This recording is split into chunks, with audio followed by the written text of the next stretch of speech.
चलें जी, स्टार्ट करते हैं हम इस मीटिंग को फ्रॉम द स्टार्ट। अच्छा जी, सबसे पहले तो कुछ जो नॉर्मल क्वेश्चंस होते हैं सीएसएस के बारे में, जो सीएसएस क्या है और ये सारी बातें, ये तो सारी आपको ऑलरेडी पता है। अब हम इसको स्टार्ट करते हैं एग्जाम डेट से और एमपीटी एग्जाम से। अब पिछले 1-2 साल से इन्होंने ये एक नई चीज ऐड की है, एमपीटी एग्जाम। ये एमपीटी एग्जाम क्या है? ये एक काइंड ऑफ उन्होंने एक सीव लगाई है। सीव क्या होती है? वो जिसको छाननी बोलते हैं। होता ये है कि कई लोग बच्चे जो है वो फीस जमा करवा कर इस तरह करते थे कि वो सीट ऑक्यूपाई कर लेते थे लेकिन एग्जाम देने नहीं आते थे। तो उन्होंने अब एक स्पेशल एमपीटी एग्जाम रख दिया कि जब आप वो एग्जाम देंगे तभी आप उस सीएसएस के एग्जाम को देने के लिए क्वालिफाई करेंगे। और एमपीटी एग्जाम को इतना मुश्किल नहीं होता है। अगर आप हल्की सी तैयारी भी करके जाएं तो आप इस एग्जाम को पास कर सकते हैं। सो एक जस्ट एक ये है कि वो मेक श्योर करना चाहते हैं कि वो जो बच्चा आ रहा है वो वाकई, जिसने फीस जमा करेगा वो वाकई सीएसएस के एग्जाम देने भी आएगा। सो वो एमपीटी एग्जाम, वो जो बच्चा वो एमपीटी एग्जाम नहीं देने आता तो वो फिर सीएसएस के लिए क्वालिफाई नहीं करता। अब आगे देखते हैं कि एक जो मेजर क्वेश्चन जो बच्चों के जहन में आता है सीएसएस के बारे में, कि इसकी प्रेपरेशन कब से स्टार्ट करनी चाहिए और इसकी पूरी प्रेपरेशन के लिए कितना वक्त रिक्वायर्ड होता है। अब देखो, ये बात जो है ना, ये क्वेश्चन मुझसे बहुत लोगों ने आज तक पूछा और इसका हमेशा मेरा एक ही जवाब रहा है कि इट डिपेंड्स ऑन यू, कि आप उसकी स्टडी किस तरह कर रहे हैं। अगर तो आप उसकी डायरेक्शनल स्टडी कर रहे हैं तो ऑब्वियसली उसका बहुत ज़्यादा इम्पैक्ट होता है। और मैंने जब प्रिपरेशन की थी तो मैंने 3 माह के अंदर इसकी प्रिपरेशन की थी। उसमें से भी मैंने 2 माह जो टोटली थे वो दिए थे इसको, और 1 माह जो था वो मैं सही से नहीं दे सका था। So I was able to crack that exam in 3 months. So it depends on you कि आप किस डायरेक्शनल स्टडी में चल रहे हैं। अगर आप डायरेक्शनल स्टडी कर रहे हैं तो आप बहुत जल्दी भी क्रैक कर सकते हैं। बट अगर आप उसको एक एज अ पीएचडी ले लिए हैं और आपने उसको एक, जैसे वो होता है ना, कुछ सब्जेक्ट्स को डीपली पढ़ने बैठ गए, तो फिर ये सीएसएस नहीं होता। फिर आप सालों भी लगा ले तो नहीं हो सकता। और जो लोग पूरा पूरा साल, 1-1 2-2 साल लगा रहे होते हैं इसकी प्रिपरेशन में, वो आखिरी टाइम पे जाके थक जाते हैं और फिर वो इवन के अटेम्प्ट भी नहीं देते हैं। सो आपने कोशिश ये करनी है कि आप एज अर्ली एज पॉसिबल इस एग्जाम को क्रैक करें और इसके एग्जाम्स दे दें जाके। अच्छा, अब जो दूसरा सवाल वो कि एकेडमी ज्वाइन करना क्या जरूरी है कि नहीं है। अब ये जो डायरेक्शनल स्टडी की मैंने बात की, आपको कोई या तो सीएसपी बता सकता है या कोई ऐसा बंदा बता सकता है कि जिसने ऑलरेडी एग्जाम दिए हो। Give me a second. एक एक सेकंड देगा मुझे जरा।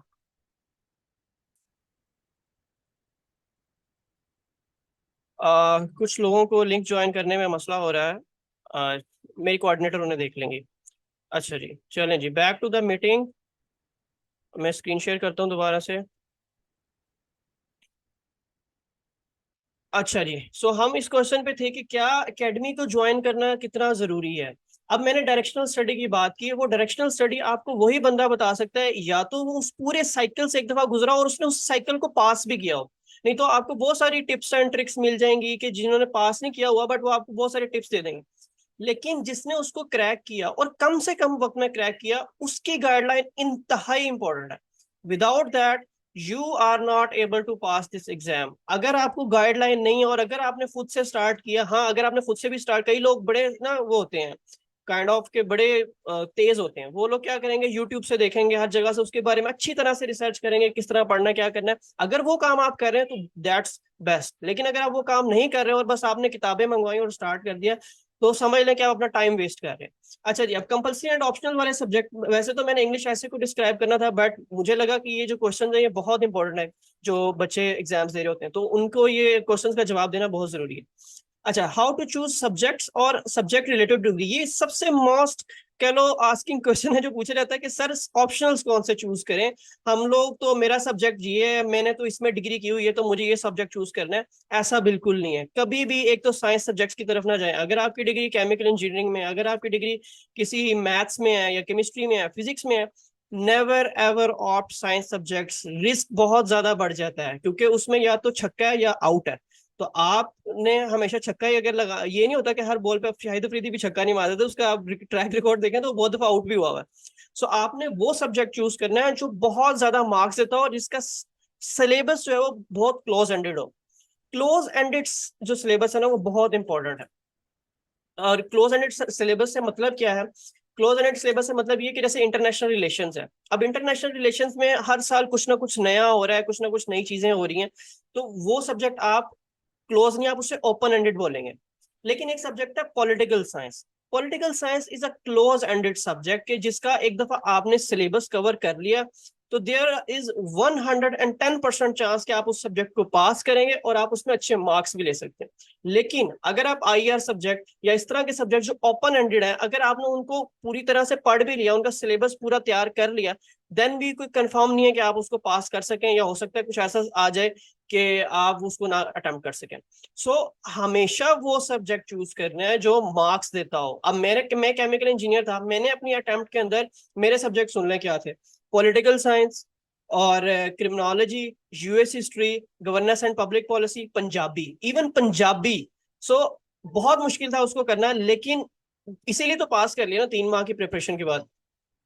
अच्छा चले अब आगे चलते हैं कि मिस्टेक्स जो जो बच्चे यूजली सीएसएस एस्पायरेंट करते हैं वो ये कि वो सीएसएस को ना एक एज अ पूरा जैसे डिग्री, हम हमारा मसला सबसे बड़ा ये कि हम इसको कम्पिटेटिव एग्जाम नहीं समझते। ये एक कम्पिटेटिव एग्जाम है, इसमें कोई डिग्री नहीं, इसमें कोई सब्जेक्ट आपने उसमें पीएचडी नहीं करनी है, आपने बस अपनी मर्जी का कंटेंट उठा के उसकी तैयारी करनी है। और वही डायरेक्शनल स्टडी की बात जिसके बारे में पहले बात कर चुके हूँ। फिर स्लो राइटिंग स्पीड, हम लोग उसकी क्वेश्चन लिखने की प्रैक्टिस नहीं करते हैं। फिर उसके बाद लेस रिवीजन स्पीड। अब ये लेस रिवीजन स्पीड के पीछे भी एक बहुत बड़ी मिथ्स है और बहुत बड़ी एक डिस्कशन की जा सकती है, लेकिन ऑन द शॉर्ट नोट कि आप लोग अपने नोट्स जो है वो बहुत लेंथी बना लेते हैं, और एट द एंड जब आपके पास एग्जाम के दौरान सिर्फ 2 घंटे होते हैं आपके पास, जब आप सीएसएस के एग्जाम देते हैं तो 6 दिन में 12 एग्जाम्स होते हैं, और हर 2 पेपर के दरमियान एक दिन में 2 पेपर होते हैं, और हर 2 पेपर के दरमियान 2 घंटे का आपके पास एग्जैक्टली टाइम होता है।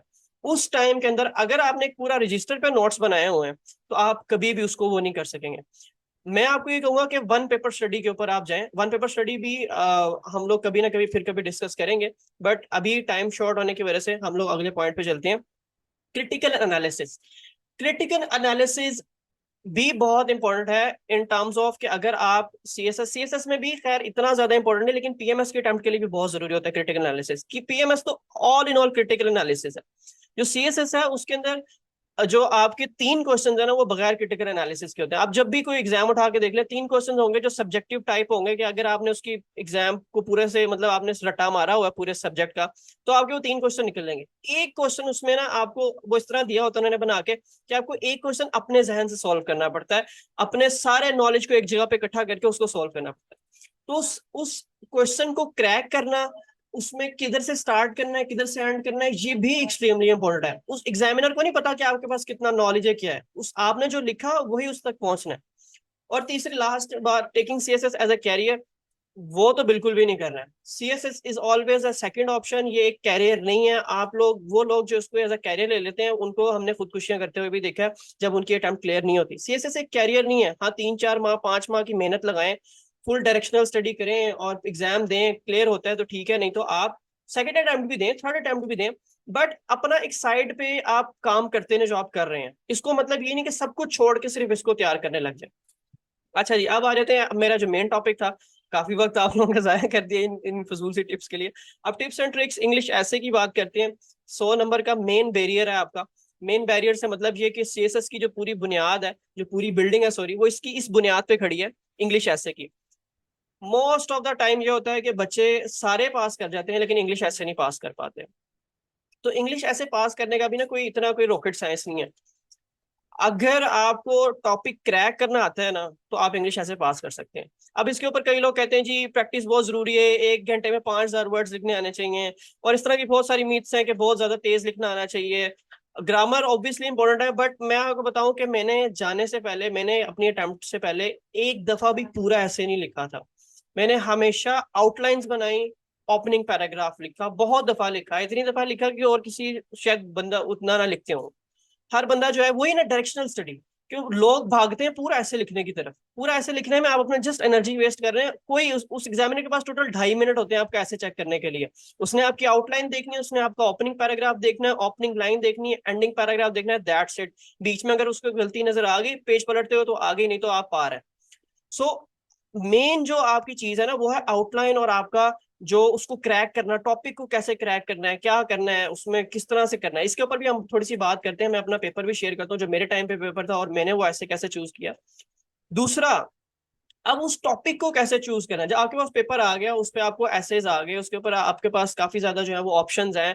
आप जितने एसेज होते हैं उसमें से आपने एक ऐसा ऐसे जो अटेम्प्ट करना होता है, उसमें से भी वो वही पॉइंट होता है कि जब आप या तो गेम जीत गए होते हैं या गेम हार गए होते हैं, उस पॉइंट पे भी बहुत इंपॉर्टेंट है कि सही टॉपिक को चूज करना।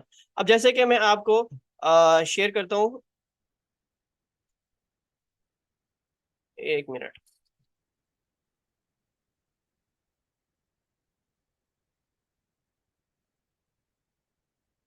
अच्छा जी, मेरे टाइम पे ये 10 ऐसे जो थे वो आए थे।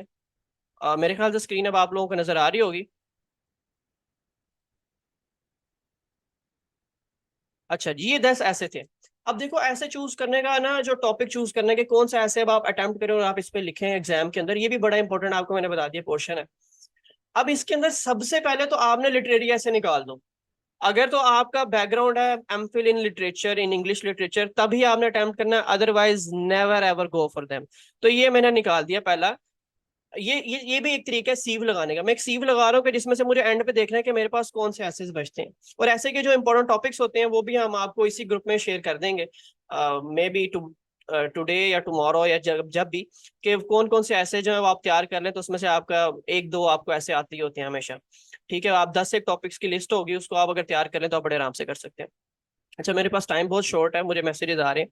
अच्छा चलें जी, नेक्स्ट है कि अब हाँ, अब हमने सबसे पहले लिटरेरी ऐसे जो है उनको निकाल दिया। देन हमने जो खैर जेंडर इक्वालिटी वाला भी ऐसे मैंने कभी तैयार नहीं किया, वो आपके ऊपर है, आप जेंडर इक्वालिटी वाला ऐसे भी चूज कर सकते हैं। अब वो ऐसे आपने निकाल देने हैं जिनके ऊपर दो ओपिनियंस एग्जिस्ट करते हैं और दोनों ओपिनियंस बहुत स्ट्रॉन्ग है। अब जैसे जैसे उस दफा मैंने जेंडर इक्वालिटी वाला भी मैं क्यों कह रहा था कि जेंडर इक्वालिटी पे भी अब पॉपुलर स्लोगन, अब आप देखो कि जेंडर इक्वालिटी पे एग्जैक्टली दो ओपिनियंस एग्जिस्ट करते हैं और वो दोनों ओपिनियंस ही इंतहाई स्ट्रॉन्ग है, इंतहाई किस्म के स्ट्रॉन्ग है। तो अब आप वो कभी भी अटेम्प्ट नहीं करेंगे जिसपे दो ओपिनियन हो और दोनों स्ट्रॉन्ग हो। तो ये भी मैंने लिस्ट से निकाल दिया। फिर ब्यूरोक्रेसी डोल्ड्रम्स।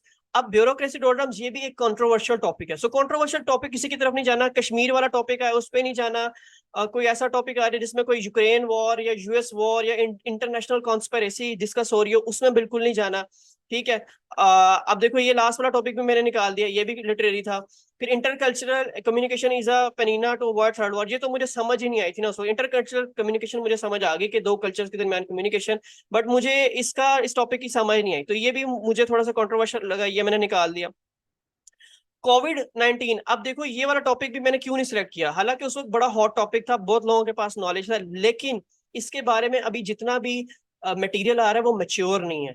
तो मटेरियल मेच्योर होना भी बहुत इंपॉर्टेंट है कि आपके पास उस चीज के ऊपर ना कोई सालों से लिटरेचर हो, मतलब कि ईयर्स ऑफ रिसर्च ऑलरेडी मौजूद हो, वो वाला टॉपिक सिलेक्ट करें। अब इस टॉपिक पे जब मैंने चूज किया था तब कोविड नया नया आया था, तो तब भी इसको भी चूज नहीं किया।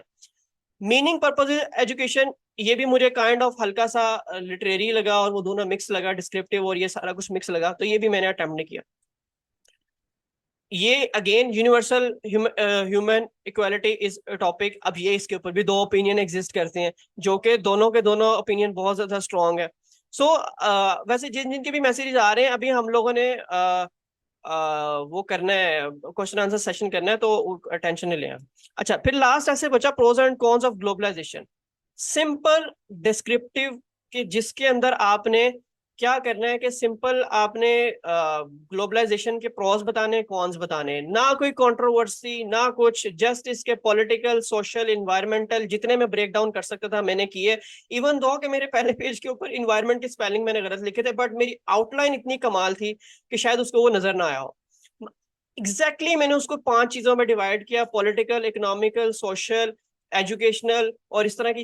अब तो मुझे खैर इतना याद नहीं, लेकिन इस तरह मैंने उसको डिवाइड किया, और हमेशा और ऐसे को इसी तरह डिवाइड करते हैं: पॉलिटिकल, इकोनॉमिकल, सोशल, इन्वायरमेंटल। तो ये सारी चीजों के जब आप डिवाइड करते हैं ना, तो वो वहीं पर आप पास हो जाते हैं। ठीक है। सो ये थी इसकी जो टिप्स, और बाकी अब हम लोग वापस स्लाइड पे जाते हैं, 3 बातें रह गई थी वो करके इसको मैं अपनी बात को एंड करूंगा। अच्छा जी, इंग्लिश ऐसे के ऊपर टिप्स रह गई थी, वो ये कि how much paper practice is required, मैंने आपको बता दिया। डायरेक्शनल स्टडी जो है वो जरूरी है। और फिर उसके बाद ग्रामर जो है वो इंतहाई इंपॉर्टेंट है, बट ग्रामर से ज्यादा भी आपकी आउटलाइन और आपका जो मेन ओपनिंग पैराग्राफ है, सो मच इंपॉर्टेंट, और उसके कितने वर्ड्स होते हैं उस ओपनिंग पैराग्राफ के, ये भी आपको पता होना चाहिए। बट ये बहुत लंबी डिस्कशन है, मतलब इस पे तो हमारी पूरा सेशन चल रहा है ना, तो वो हर क्लास में हम लोग इस पे डिस्कस करेंगे कि अब ये हर मतलब हम एक एक चीज को पूरे तरीके से डिटेलिंग 40-40 मिनट की क्लास लेंगे। फिर क्रिटिकल एनालिसिस और टॉपिक ब्रेक डाउन, इसके ऊपर भी हम डिस्कशन कर चुके हुए हैं। सो अब मेरा वक्त जो है वो खत्म होता है। हम लोग 8:20 के ऊपर दोबारा से स्टार्ट करेंगे क्वेश्चन आंसर सेशन। अगर आपका तब कोई क्वेश्चन हुआ तो पूछ सकते हैं। ओवर टू मिस अथा अगर वो मौजूद है।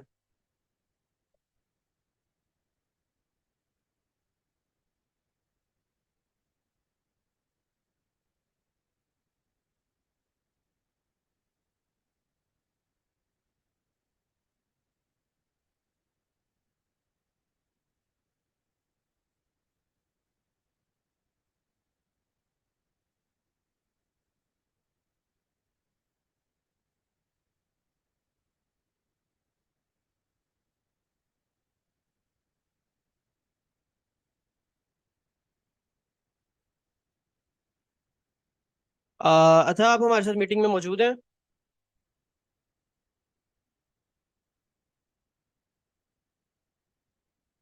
तो आप अपना माइक, अच्छा ठीक है, मैं आपको अनम्यूट करता हूँ। वेरी सॉरी वेरी सॉरी, मैं इस मीटिंग का ऐड हूँ, मैं आपको अनम्यूट करता हूँ।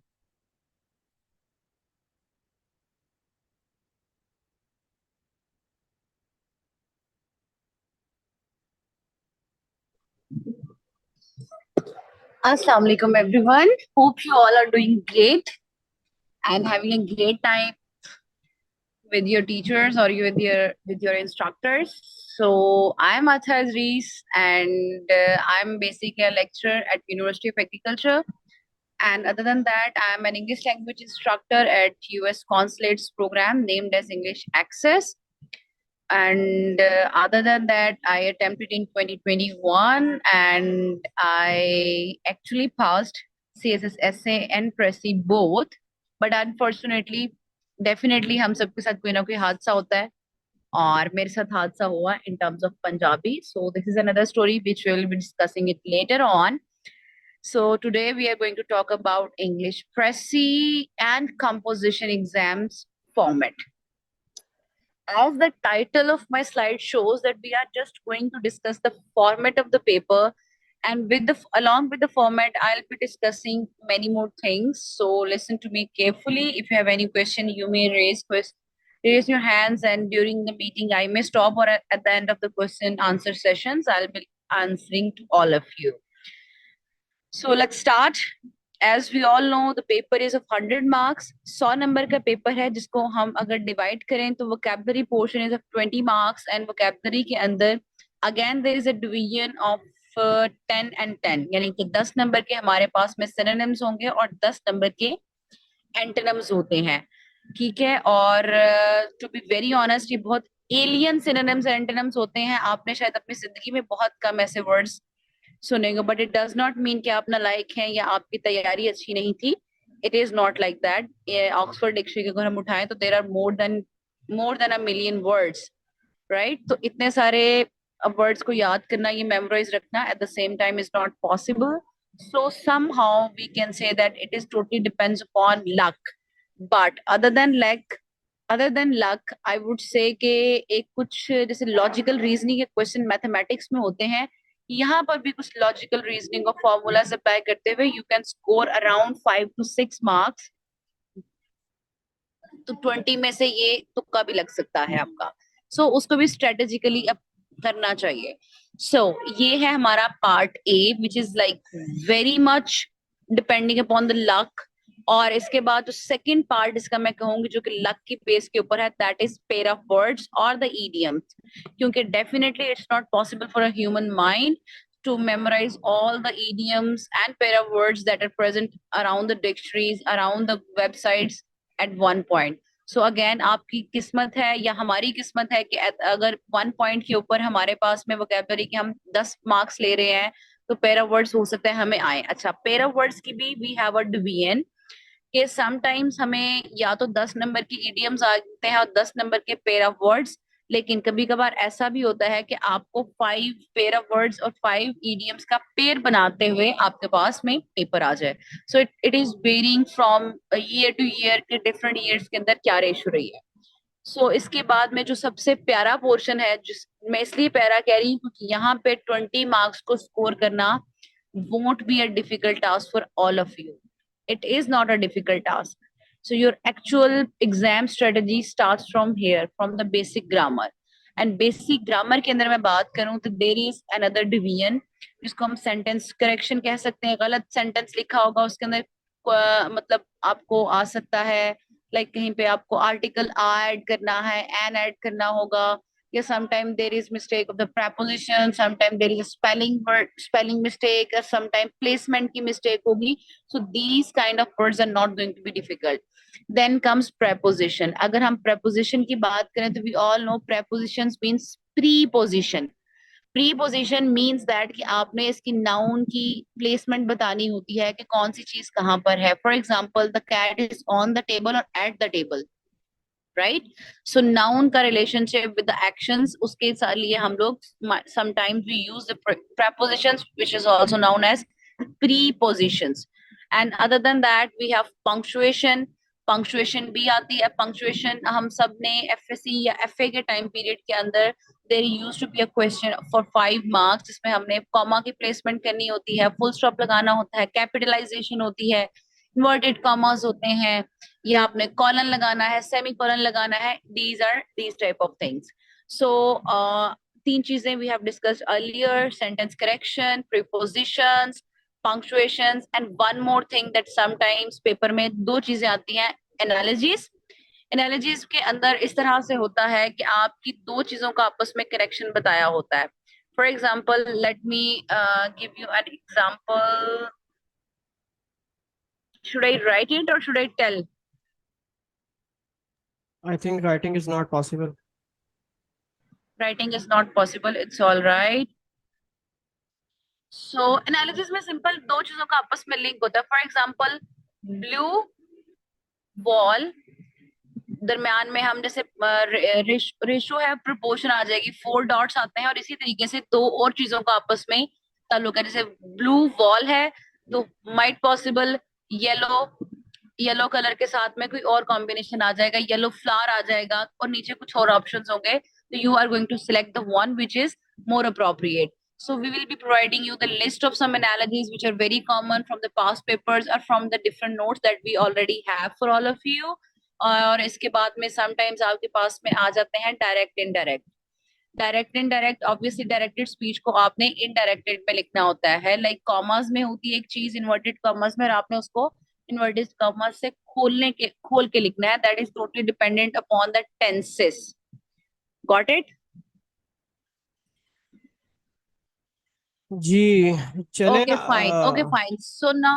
So now we have 2 very important portions: Prescient and the comprehension plus translation. Translation is of 10 marks and Prescient comprehension दोनों बहुत आसान होते हैं. It is not a difficult, but it is totally dependent upon your practice and your consistency. 2 ही चीजें हैं which are very important: practice and consistency, along with certain rules that we will be sharing in the next classes. जिसके अंदर proper lessons भी हैं, proper हमारे पास में एक proper plan मौजूद है जिसके अंदर आपको बिल्कुल बेसिक लेवल से एडवांस लेवल तक लेके जाया जाएगा through worksheets and through past papers. So don't you worry about it. लेकिन आप एक बात याद रखें, I am going to conclude it, and for the sake of conclusion I will say कि आपने अपनी तैयारी जो है वो 70 मार्क्स में से 40 मार्क्स के लिए करनी है, नॉट फ्रॉम द 100 मार्क्स. सो हमारा actual target that is easy to ace is to do preparation for the 70 marks. New things. So you want to learn new things. New things बेटे यही है कि 70 नंबर में से आपने 40 की तैयारी करनी है. And other than that in चीजों को करने के लिए देयर आर रूल्स. वो रूल्स एंड रेगुलेशन जो है वो क्वाइट आर डिफरेंट है फ्रॉम द अदर इंस्ट्रक्टर जिनसे आपने आज तक सुना है. कॉम्प्रीहेंशन के रूल्स हैं. आप लोगों को उठा के सिंपल कॉम्प्रीहेंशन नहीं करवाया जाएगा. आप लोगों को बेसिकली वर्कशीट्स प्रोवाइड की जाएंगी जिसमें आप बेसिक लेवल से एडवांस लेवल तक स्टेप बाय स्टेप जाएंगे on daily basis. So this is something new that I have for you. This is अच्छा end जी, from my अब side. हम लोग अब जीके के पोर्शन की तरफ जाते हैं. जनरल साइंस एंड एबिलिटी, वो भी काफी इंपॉर्टेंट पोर्शन है. उसके ऊपर हमारे साथ मौजूद है नहीं बल्कि जीके के पोर्शन से पहले हमारे पास पाकिस्तान अफेयर्स एंड इस्लामियत है. उसको हम लोग पहले डिस्कस कर लेते हैं। उसके लिए हमारे साथ मौजूद है मैम नूर। मैं आपका माइक जो है वो अनम्यूट कर रहा हूँ। अस्सलाम वालेकुम। मेरा नाम नूर जावेद है और मैं पाकिस्तान अफेयर की इंस्ट्रक्टर हूँ। मैं आपके साथ ये डिस्कस करूंगी कि हम इस सेशन में इस कोर्स को किस तरह लेकर चलेंगे। वाइट बोर्ड खोल दें प्लीज। मुझे वाइट खाली वाइट बोर्ड जो है ना वो ओपन कर दें।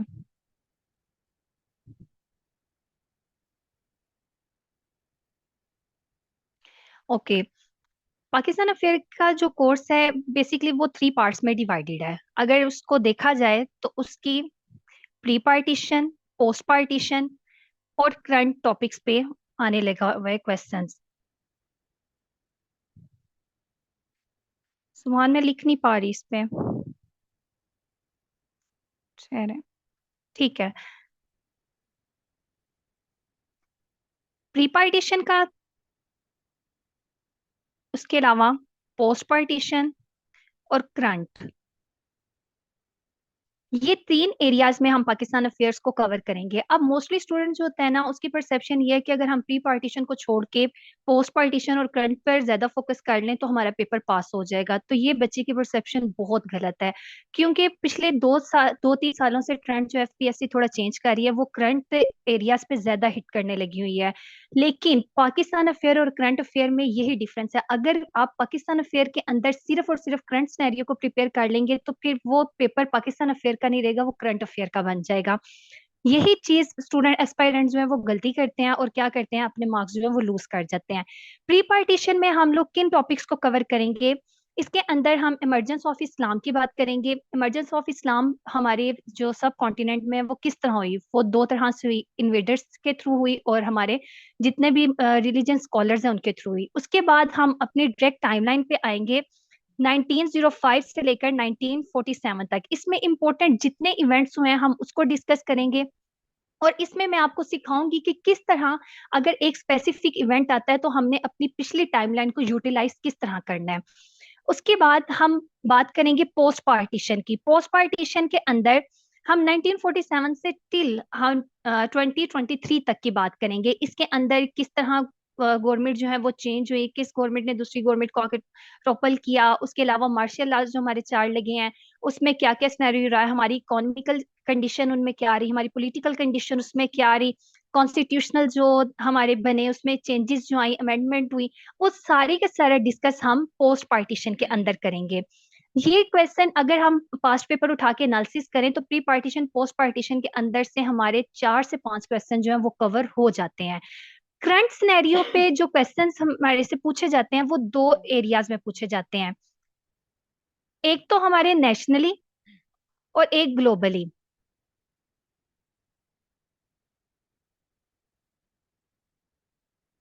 नेशनली प्रॉब्लम्स के अंदर हमारे मोस्टली पूछा जाता है वाटर क्राइसिस हो गया, एनर्जी क्राइसिस हो गया।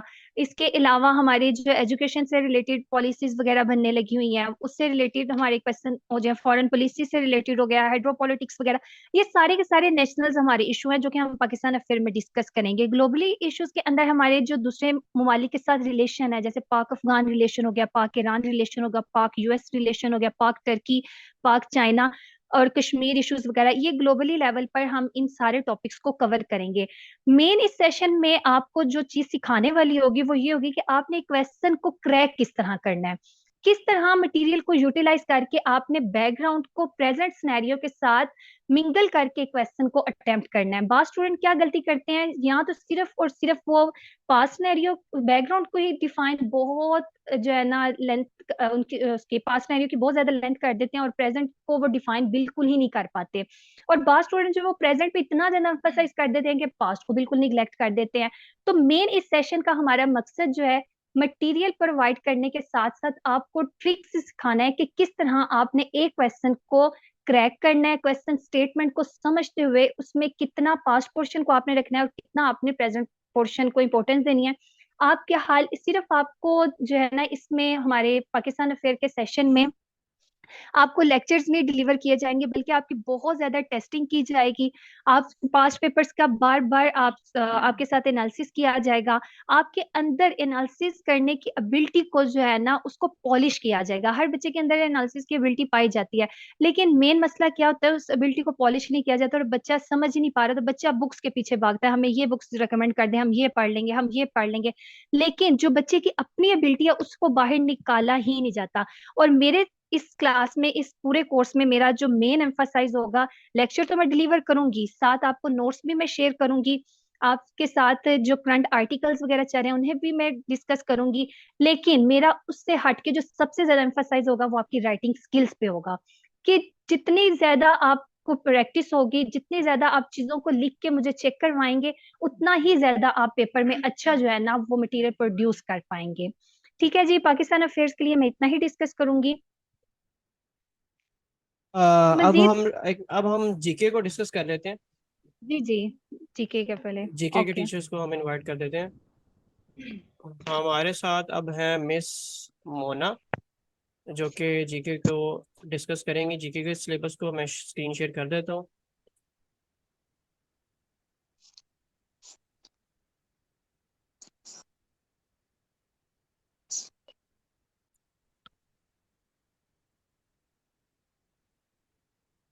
Assalamu alaikum. My name is Zainab Dar, and I am instructor of your General Science and Ability paper. In first of all, I will discuss ability portion. 40 marks का portion है आपका CSS के अंदर, और ये 40 marks आपको ensure है कि ये आपके आ जाएंगे। अगर आप रिगरस प्रैक्टिस के साथ आप इसको करेंगे तो ये आपके कंफर्म मार्क्स हैं। और इसके अंदर हम आपको 8 लेक्चर्स के अंदर ये आपको कवर करवाया जाएगा, जिसका अगर अगर मैं आपको थोड़ा सिलेबस आपके साथ डिस्कस करूं तो इसमें central tendency, average, ratio, proportion, percentage और age problems, worksheet problems, geometry and ability portion, जिसमें सीरीज आप पास्ट पेपर्स में काफी रिपीट होती हैं, सीरीज के क्वेश्चंस और एनालिटिकल रीजनिंग है। ये क्वेश्चंस जो हैं ये आपने बेसिक लेवल पे, तो जिनका नहीं बैकग्राउंड उनको तो इसका आइडिया नहीं है, लेकिन आपको करवाया जाएगा कि अगर किसी का नहीं भी बैकग्राउंड तो वो इसको एज ऐसे करवाया जाएगा कि वो उसको अटेम्प्ट कर सकेगा। तो अगर आपको बताएं कि 5 मार्क्स का क्वेश्चन आता है, जैसे कि ये इसके 4 क्वेश्चन होंगे, 2 क्वेश्चन आपको करने होंगे, 4 पार्ट्स पे डिवाइड होंगे, और 5 मार्क्स का एक क्वेश्चन है। तो आपको क्वेश्चन अटेम्प्ट करने की टेक्निक भी बताई जाएगी कि आपने क्वेश्चन किस तरह अटेम्प्ट करना है। मैथ का क्वेश्चन बेसिकली जिन बच्चों का बैकग्राउंड नहीं है मैथ का, उनको जस्ट फार्मूलाज बताए जाते हैं, कि ट्रिक्स बताई जाती हैं कि आपने इस ट्रिक्स के साथ आप बस फार्मूला लगाना, ये रेशो का फार्मूला, ये प्रोपोर्शन का फार्मूला, तो आप लगा के क्वेश्चन सॉल्व करना। और वो स्टूडेंट्स के ये होता है कि वो करके सारा पेपर आ जाते हैं ट्रिक के साथ, लेकिन उनके मार्क्स 40 नहीं आते। क्यों? क्योंकि आपने उस क्वेश्चन को एज अ मैथ का क्वेश्चन नहीं सॉल्व किया। अब वो चेक करने वाला तो मैथ का टीचर है, उसने तो आपको उसी मेथड से चेक करना है, तो वो आपको 2-3 नंबर देके आपका खत्म कर देगा, जबकि आप आंसर लेकर आए होते हैं। और आपको इस तरह क्वेश्चन 5 मार्क्स का बताया जाएगा कि आपने उसको अटेम्प्ट कैसे करना है, कि आपको उसमें 5 मार्क्स वो दे। अगर आपने उसको इतनी मेहनत से सॉल्व किया है तो आपको 5 मार्क्स वो इंश्योर होंगे। आपको सिलेबस 8 लेक्चर्स में करवाएगा। ये सिलेबस है सीएसएस का, एबिलिटी के पोर्शन का, और इसकी आपको प्रैक्टिस भी कराई जाएगी, पास्ट पेपर्स भी डिस्कस किए जाएंगे। फर्दर जरा पास्ट पेपर शो करवाइएगा काइंडली। पास्ट पेपर्स का एनालिसिस अगर आपको मैं इन टॉपिक्स के रिलेटेड बताऊं, नहीं, इसी के नीचे थे, उसी के स्लाइड अच्छा, ऊपर इसी कर, slide, okay, sorry sorry sorry. उसी स्लाइड में था नीचे। ठीक है, ठीक है, ठीक है। जी, ये पेपर एनालिसिस आपको 2016 से ऑनवर्ड 2023 तक आपको बताते हैं कि जो ऊपर मैंने टॉपिक्स आपको बताए हैं, क्वेश्चंस जो हम करेंगे, उसमें आपको अगर मैं मार्क्स की डिवीजन बताऊं कि ये इंपॉर्टेंट और ज्यादा इंपॉर्टेंट और दूसरे इंपॉर्टेंट कौन से हैं, तो मैं आपको ये मार्क्स बताती हूँ कि एवरेज जो पोर्शन है ना, ये एवरेज का क्वेश्चन है, 5 to 10 मार्क्स का, इसके मस्ट है।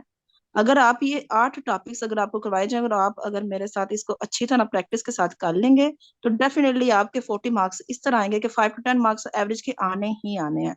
और रेशियो एंड प्रोपोर्शन, इसके 15 to 20 मार्क्स हर साल पेपर में ये क्वेश्चन जरूर रिपीट होता है। इवन 2022 और 23 में इसके काफी क्वेश्चन रिपीट हुए हैं। And percentage also very important topic.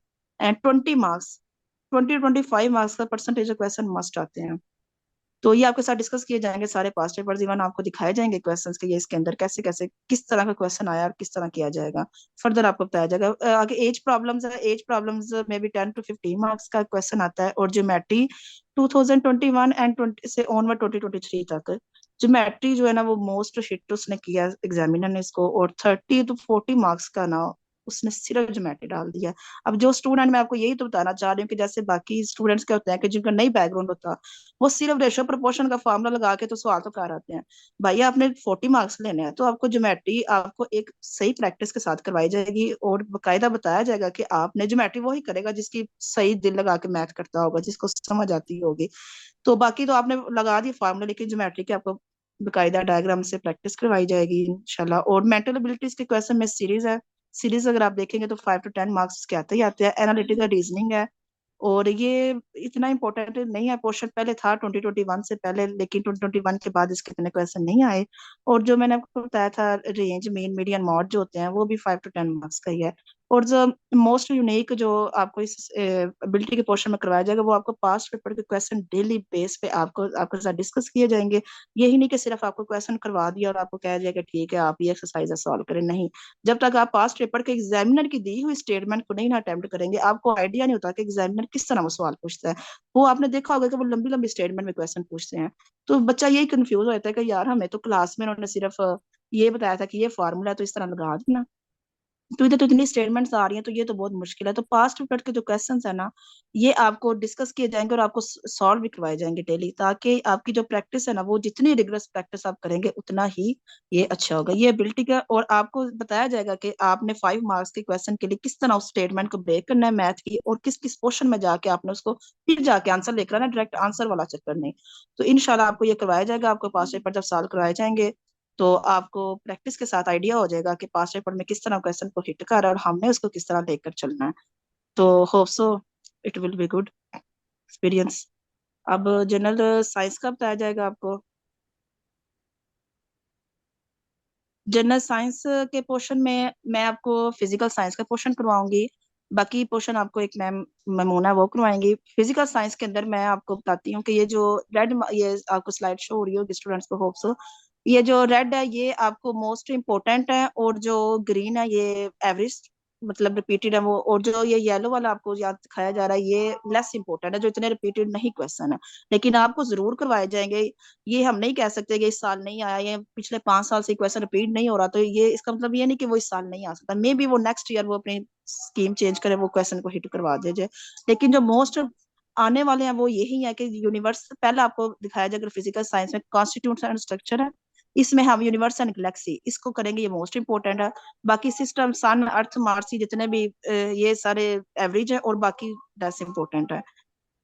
आगे प्रोसेस ऑफ नेचर है, इसमें सोलर एंड लूनर इक्लिप्स, ये रोटेशन रेवोल्यूशन, ये मोस्ट रिपीटेड क्वेश्चंस है। इवन एवरी ईयर ये क्वेश्चन रिपीट होता है, एवरी ईयर ये क्वेश्चन रिपीट होता है। और ये जो बाकी वेदर वेरिएबल्स हैं ये आपको जस्ट ओवरव्यू दिया जाएगा, ये भी इंपॉर्टेंट है। इसमें क्लाइमेट चेंज का क्वेश्चन 2021-22-23 में आया है, लेकिन जो रोटेशन और रेवोल्यूशन है ये मोस्ट इंपॉर्टेंट है। और इसके बाद नेचुरल हैजर्ड्स है, पूरे फिजिकल साइंस में ना नेचुरल हैजर्ड्स का क्वेश्चन मस्ट आता है, इसमें से 5 to 10 मार्क्स का क्वेश्चन ऐसे हो ही नहीं सकता कि वो ना डाले, चाहे 2016 से आप उठा के देख ले जरूर वो डालेंगे। अर्थ को है कि वोल्केनिक इरप्शन, सुनामी, फ्लड, ये सब वो जरूर डालता है, ये सारा ही इंपॉर्टेंट है और ये सारा हम इन डिटेल करेंगे।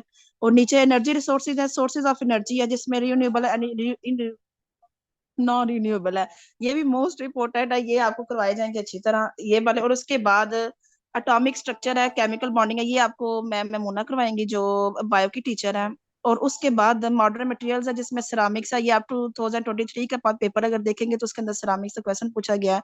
2021 में सेमीकंडक्टर है, ये तीनों ही बहुत इंपॉर्टेंट है। और बाकी जो है एंटीबायोटिक्स, वैक्सीन, फर्टिलाइजर, ये लेस इंपॉर्टेंट है। ये आपको सारे स्टूडेंट्स आपको साथ साथ क्लासेस में बताए जाएंगे, ये आपको इनके पास पेपर क्वेश्चन भी दिखाए जाएंगे, और साथ आपको क्वेश्चन 5 मार्क्स का किस तरह अटेम्प्ट करना है ये भी आपको बताया जाएगा। आपको सिर्फ ये नहीं कि पढ़ा दिया टॉपिक, ये तो इतने ब्रॉड टॉपिक्स है ना, जो बच्चा नहीं साइंस का बैकग्राउंड रखता है उसके लिए काफी डिफिकल्ट हो जाता है कि वो पेपर में 5 मार्क्स का किस तरह करेगा अटेम्प्ट। आपको ये बताया जाएगा कि आपने इसको हाफ पेज में या 1.5 पेज पे किस तरह अटेम्प्ट करना है कि आपके 5 मार्क्स इंश्योर हो जाए, ये आपको इंशाल्लाह करवाया जाएगा।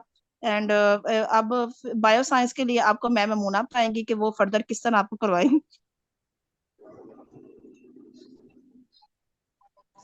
अस्सलाम वालेकुम।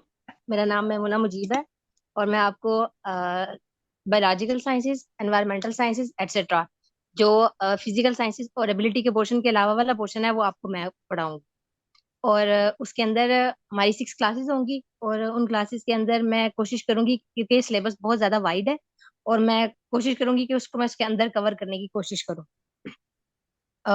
मुश्किल है क्योंकि मुझे लगता है कि ये बहुत ज़्यादा है सिलेबस, क्योंकि मेरा इसका अपना बैकग्राउंड है तो मुझे बहुत मुश्किल लगता है इसको कम करके एक्सप्लेन करना। और जो स्टूडेंट्स इसका बैकग्राउंड रखते हैं उनके लिए भी ये मुश्किल होता होगा, इसलिए क्योंकि मैंने पहले इसको किया हुआ है काफी दफा, तो मैं आपको इसके बारे में बताऊंगी कि आपने इसको शॉर्ट करके कैसे लिखना है। जिन लोगों का बैकग्राउंड नहीं है उनके लिए ज्यादा मुश्किल होगी, क्योंकि किसी भी सब्जेक्ट के अपने जार्गन्स होते हैं और उन जार्गन्स को उसके साथ लिखो तो ही आपको सब्जेक्ट के से रिलेटेड जो टीचर होता है वो मार्क्स देता है। तो आपको मैं कोशिश करूंगी कवर करवाने की, आसान करने की कोशिश करूंगी आपके लिए, उन स्टूडेंट्स के लिए स्पेशली जिन लोगों के ने जिनका बैकग्राउंड नहीं है। जिनका बैकग्राउंड है उनके लिए तो नहीं मुश्किल होगा, लेकिन मैं इतनी बार क्लास में उन चीज़ों को रिपीट करूंगी कि वो आपको आसान लगेगा जब आप उसको अटेम्प्ट करने लगेंगे।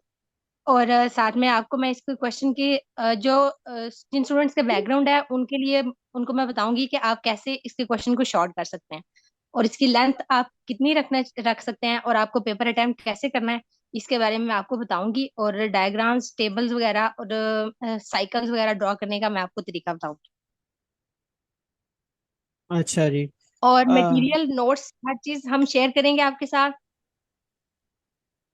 जी जी, बोले आप, बोले बोले। ओके।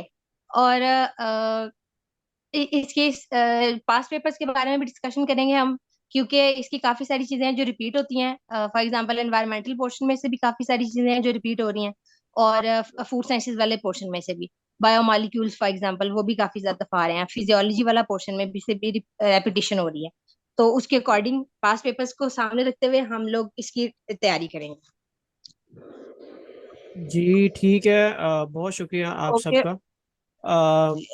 हमारे साथ मौजूद थी मैम